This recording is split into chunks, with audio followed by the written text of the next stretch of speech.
Welcome back for part 2 of our journey through Proverbs verses 24 through 33 in chapter 1. Last time we got through a significant amount of the passage, almost the whole thing, but we didn't quite wrap up all the loose ends, and so I want to make sure we can go back and kind of flesh out some of these questions. The primary one being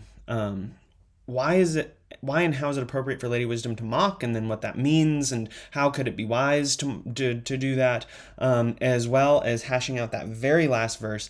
And if we happen to discover anything else along the way, well, then we'll take time to do that too. But let's go ahead and get started, shall we? So I went ahead and re-put down all the verses. This was, of course, our last page. There's a lot going on, not quite enough room to go ahead and finish up. So we will go ahead and read this on the clean slate and make our way from here. So just so we all know where we are and make sure we have our context, and because reading the word of God out loud is powerful, I'm going to go ahead and read these verses again. Because I have called and you refuse to listen, have stretched out my hand and no one has heeded, because you have ignored all my counsel and would have none of my reproof, I also will laugh at your calamity. I will mock when terror strikes you like a storm, and your calamity comes like a whirlwind. When distress and anguish come upon you, then they will call upon me, but I will not answer. They will seek me diligently, but will not find me, because they hated knowledge and did not choose the fear of the Lord. Would have none of my counsel and despised all my reproof. Therefore they shall eat the fruit of their way, and have their fill of their own devices. For the simple are killed by their turning away, and the complacency of fools destroys them. But whoever listens to me will dwell secure, and will be at ease without dread of disaster. Alrighty. So the place we're focusing in on are verses 26 to 27 and probably 28. Because we were asking, how can it be all right for her to laugh and mock for wisdom? How can it be wise?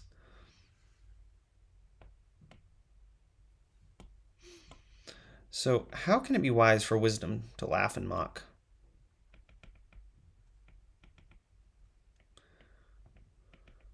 Isn't this inappropriate behavior for wisdom? Like, how can this be in the category of wisdom?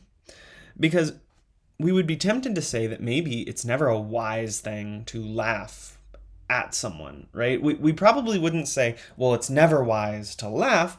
Well, aren't there times when it would be appropriate to laugh? But how can it be wise for wisdom to laugh and mock when laughing at someone, mocking someone, tends to be something we discourage, and rightfully so, right? It's wrong, at least you would think in most cases, but apparently there are times when it is not inappropriate to laugh and mock, when in fact wisdom herself could laugh and mock, and it would be wise of her to do so. Because how could wisdom do anything but do wise things and be wise? Okay? So we're going to have to figure this out. So when we hone in on this verse, I will laugh at your calamity. I will mock when terror strikes you.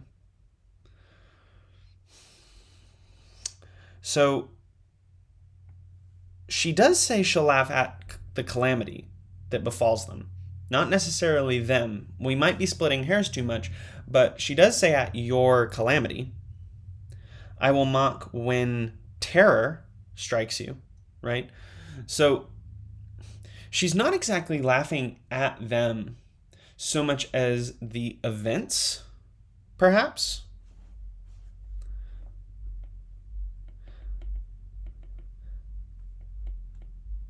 So that's maybe one thought. When terror strikes you like a storm, your calamity comes like a whirlwind, when distress and anguish come upon you. Okay. Well, these are really terrible things. Right? So it seems like a sort of follow-up question is, what would what would we feel without any context if we heard about someone's terror, calamity, and distress and anguish? Well, we would probably feel empathy, right? Or at least sympathy. Why no empathy or sympathy? Because that maybe will help us get onto the road of how she can mock. Well, why isn't she empathetic or sympathetic? Well, that goes back to what we were saying in the last video, where we have a transition, right, from what she's saying she has done for you to what you have done towards her. And what you have done towards her, right, the you in the verse, not necessarily you, though maybe you, she has offered good things, you have refused them, you have put up a wall like we talked about last time. And if you had the opportunities, so if you had opportunity to take advantage, you had a choice, right? A choice to take it then. You even had a choice to turn, right? Because if we go back to her first speech, first half of her speech, right? She says, if you turn at my reproof, right? So even if you're going the wrong way, on the wrong path, you haven't been listening, she's giving you opportunities to turn, right? So you had the initial opportunity, you had the choice to turn. Is there anything else? Right? And something to remember is that this has all been very personal, right? She called and you refused to listen. She stretched out her hand and no one has heeded, right? So she isn't just she is crying aloud in the streets, but she's making personal connections. Okay, so she has reached out to individuals, even, it would seem like, and even they have denied her. So if you had opportunity to avoid it, if you had the choice to turn from it, and this was directed at you personally, well then, what's left to sympathize with?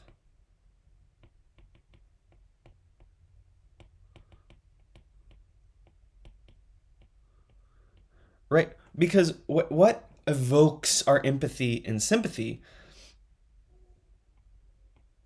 It's feelings of injustice, right? That this isn't how it should be. This isn't what should happen, right? When someone gets sick, when totally out of the blue and they've done everything right when they're healthy, when a child is hurt, or any number of things, right? We feel a deep sense of injustice about the situation, and that makes us feel empathetic. That makes us feel sympathetic. Like, oh, how could this be? But someone who was warned, had the opportunity to turn around, had the opportunity to avoid it in the first place, but then chooses to keep going, it's much harder to empathize and sympathize with that person. Now, most of us might not go so far as to mock them, but we would struggle to properly empathize, to feel with them, because they didn't have to do this, right? They didn't have to go down this path, and they had every opportunity to avoid it. So there's nothing really left to sympathize with. But how do we get from no sympathy, empathy, and I'll just put sympathy here, to mocking? How do we get from one to the other? Laugh at your calamity. I will mock when terror strikes you like a storm. let's look at verse 28 for a second. Then they will call upon me, but I will not answer. They will seek me diligently, but will not find me, because they hated knowledge and did not choose to fear the Lord.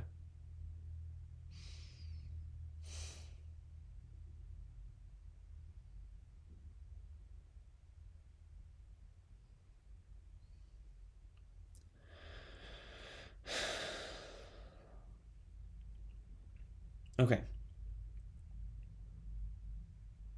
Okay. So I made some in my brain connections.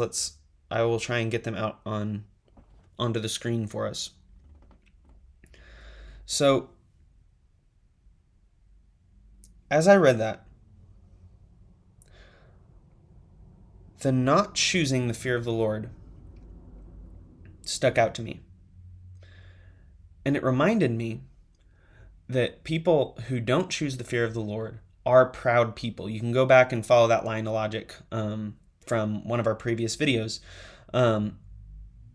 But people who choose not to fear the Lord are proud people, because to fear the Lord is to give him a proper reverence and awe, even an affectionate awe that reminds you where you stand before God. Like, that's the source of fear. And that is then humbling. Okay? So those who choose to fear the Lord are humble.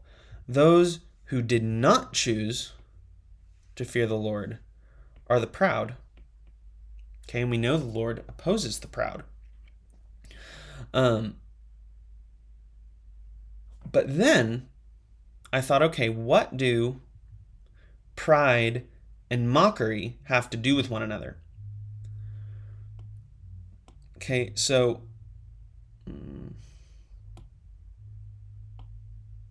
what's the connection between pride and mockery and laughter?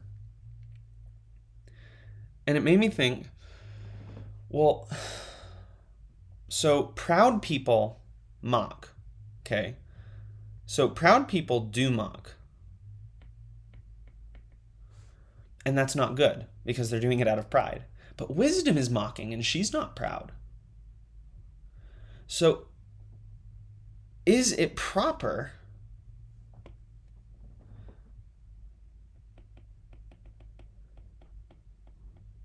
to mock the proud?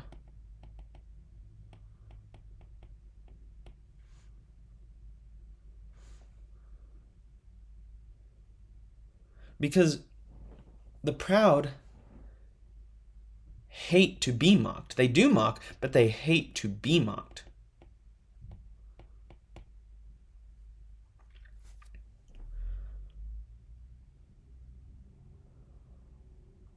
So then, is the mocking, and I should have done that with a different color.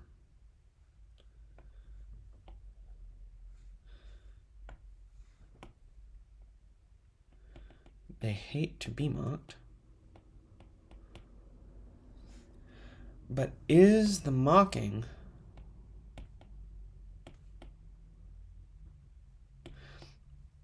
an appropriate response to pride? Is it a medicine to pride? Because it would certainly be revealing, right? Because humble people, while they may not enjoy mocking, right, they may not be quite as bothered by it, right? Because they know who they are. Part of humility is actually sort of a foundation, a strong foundation in your identity. And so mocking is sort of revelatory of pride. And okay, when we start to think about it like this, okay, if mocking really is revelatory of pride, it's a way to expose pride. Well, then, when we go back and consider this verse 28, Then they will call upon me, but I will not answer. They will seek me diligently, but they will not find me. Okay? This right here is a realization that they didn't have what they needed. But the realization is too late, right? Because they didn't want to get it from someone else. And so now, there's two ways to take this, I think. There we go.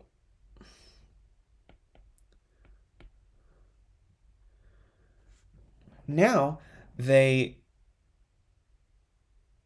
are willing, they realize they don't have what they need, so they're trying to get it, but it's too late. Okay? And so but the question is this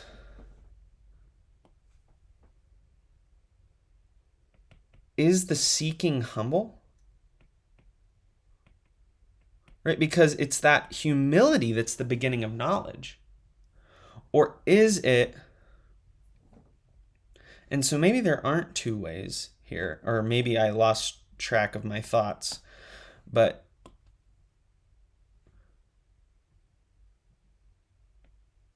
is it just another tool?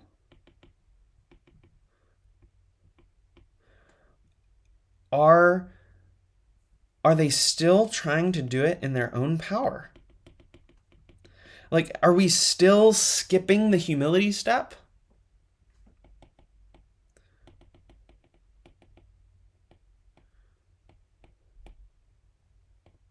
Right? Because before, when they didn't really need anything, maybe, right? Well, or for whatever reason they were turning away from wisdom and putting that wall up against her, they thought they didn't need what she had to offer. Well, by the time, and that's when she was giving it away. That's the difference. When she gave it away,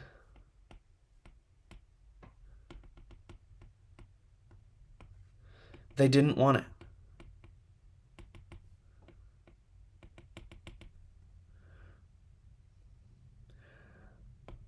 And when they had to seek it, right, in their own power, because she wasn't, right, she'd gone away. They put up the wall. They went their own direction. They went off on their own path. But when they had to seek it in their own power,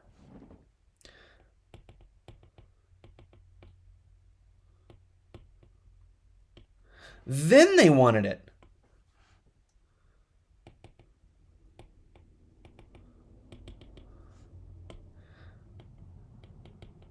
But couldn't have it.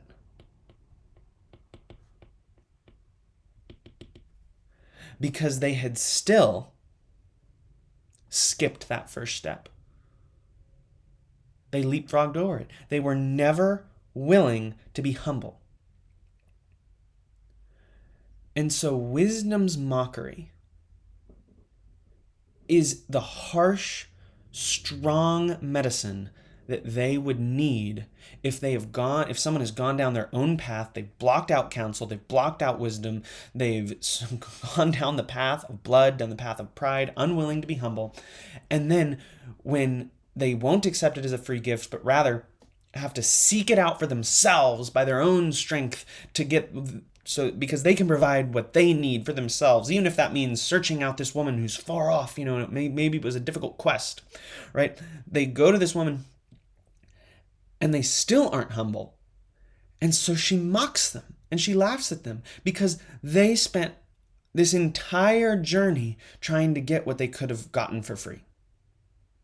And worst of all, they have not actually grown in the process, because they're still just trying to get for themselves what they need. And they're trying to do it in their own power. And so she mocks them. And so she laughs at them.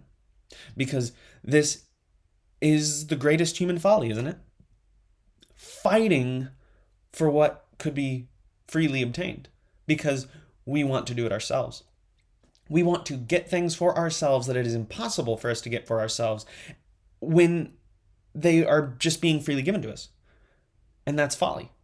It's mockable. It's laughable because it's ridiculous. I mean, it's absurd. But this is, people live this way. I mean, Christians are tempted to live this way all the time when we forget how generous God is willing to be with us. He's willing to give us these things for free, and we just put up a wall saying, well, no, I got this, I can handle this. I need you over here, but I don't need you over here. I'm going to do this myself. That's crazy. And by the time we do need it, by the time we realize we need it and we try to get in our own power, it's too late. And we deserve to be mocked because we're still not actually humble. That's amazing. That's crazy. It's terrible, but it makes sense. Mockery is a revelation of pride, and they have to eat the fruit of their own way, their fill of their own devices. Because this is the way it is, right? That this isn't just merely some arbitrary judgment on the part of God. This is how the world is set up. What is sown will be reaped. And if you reap foolishness, or if you sow foolishness, you will reap it. And the harvest of foolishness is destruction, particularly self-destruction.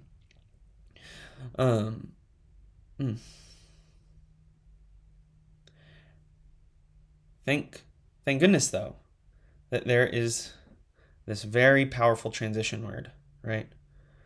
But whoever listens to me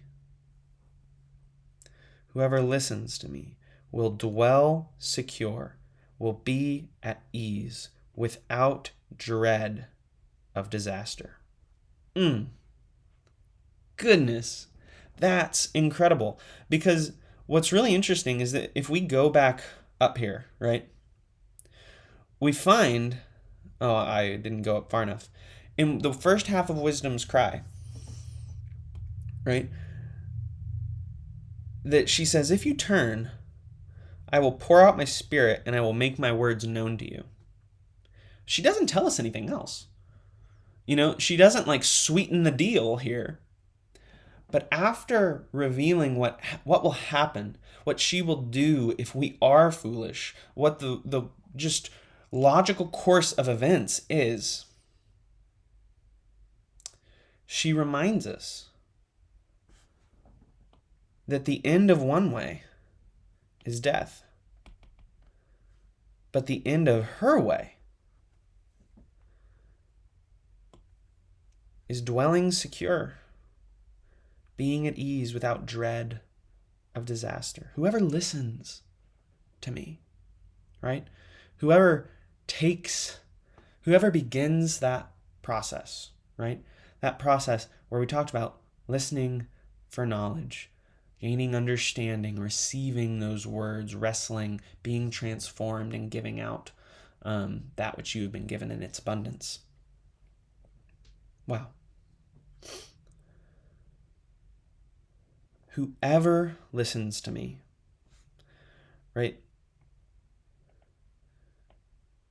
She's made a lot of personal pleas, but also general. Whoever, anyone, undiscriminating, right? There's no other qualifications. Whoever listens to me, they will dwell secure. It's funny, we've talked so much about paths, but the promise of her call is a dwelling, right? A staying, and a staying secure. I mean, right? A home is what she's saying. Whoever listens to me will have home. They will be at ease, right? And without dread of disaster. That's not a promise of no disaster, right? But no dread of that disaster. The end of the path of wisdom is not death, but a good life, an abundant life.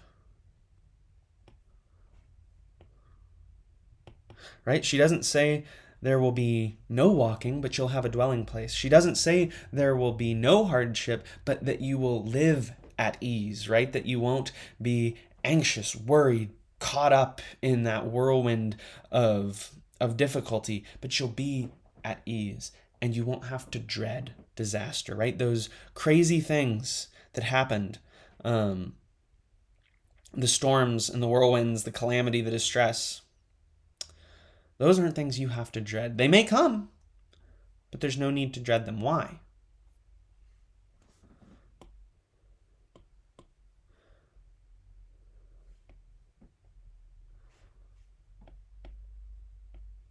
Right? Why will you dwell secure? Why will you be at ease? Why will you be without dread of disaster?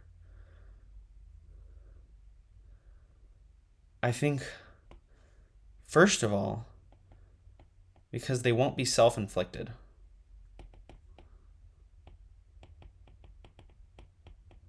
So yes, the negative opposites of those things, they may come, but they won't be self-inflicted, which gives you confidence. But more importantly, and this is maybe something we haven't talked enough about, more importantly, you will be the kind of person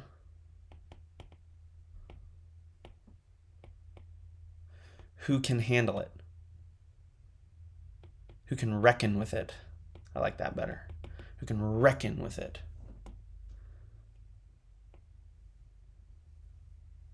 Okay. That's very important. Right? Because in the last video, and we talked about it some this time, but in the last video, we talked about the concept, right, of how it's just simply too late. And why is it too late? Because wisdom is a process, but because wisdom, and to put it another way, right, wisdom is not a tool. It's a person. Right? It's Lady Wisdom. We could make probably connections to Christ as the Logos in John, but wisdom is not a tool, it's a person. And you can't merely just use wisdom the way you would use a hammer or a drill. You have to become like wisdom in order to know what wisdom would do. In the same way in a marriage, right? Husbands and wives can begin to predict how the spouse would react in a certain situation, what they would say, and maybe even how they would do it better than your first instinct would be, and therefore you can use what their first instinct would be because you know them that well. Well, that's what this relationship with wisdom is like. Right? You've trained with her, you've listened to her, you've taken in what she has to say, you've gotten to know her, you're in this relationship, and then when the bad times come, you still will dwell secure. You will still be at ease. You will still be without dread because you're the kind of person who knows how to weather the storm, who knows how to reckon with disaster. And that's perhaps the best promise of all.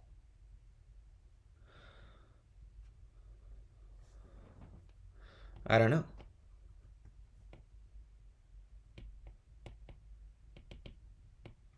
That promise of self-transformation to become a different kind of person, a better kind of person, right? Which is part of the process of wisdom. So this would be a reminder, right, that this illustration of Lady Wisdom is not really different from Solomon's process, right? Which the fourth step that we outlined was that abundance of life which overflows into the lives of others. Well, this is the same kind of deal. So very good stuff. I would love to hear any questions you might have about the laughing train of logic. I don't think it's airtight. It still might bother some people. Like I said, it doesn't particularly bother me, but I don't know that I've expanded on it as fully as I might need to for my own personal satisfaction, and certainly perhaps not the satisfaction of many others. So I'd love to hear any questions or comments about that. But let's go ahead and follow our train of thought anyway, and this will in fact wrap up chapter 1 of Proverbs. Okay. So we first considered, right, that idea of laughing. How could this be wise, right? How can wisdom mock and laugh? Well, we kind of had to wrestle with the fact that maybe it was events versus them, but really, why was she not empathetic?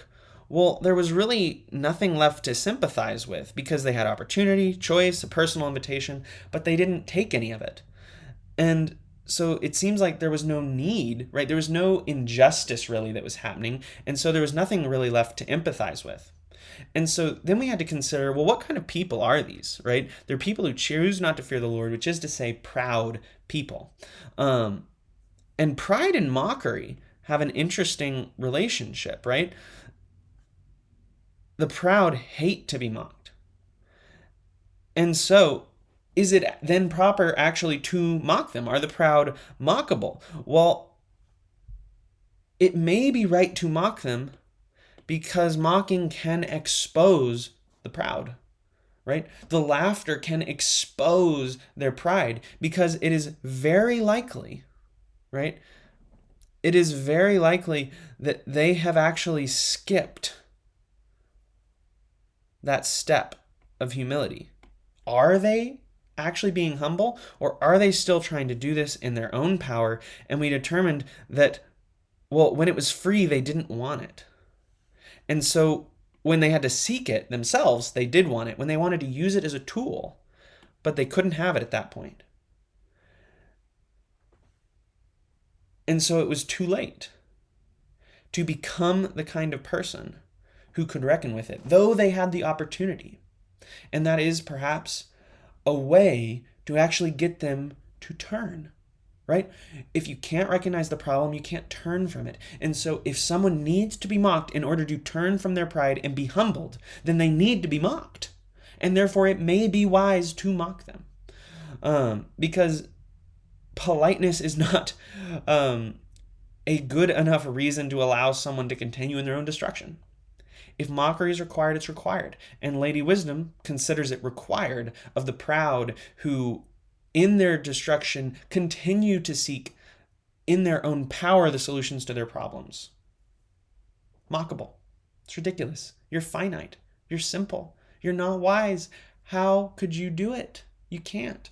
So it's kind of funny when you try.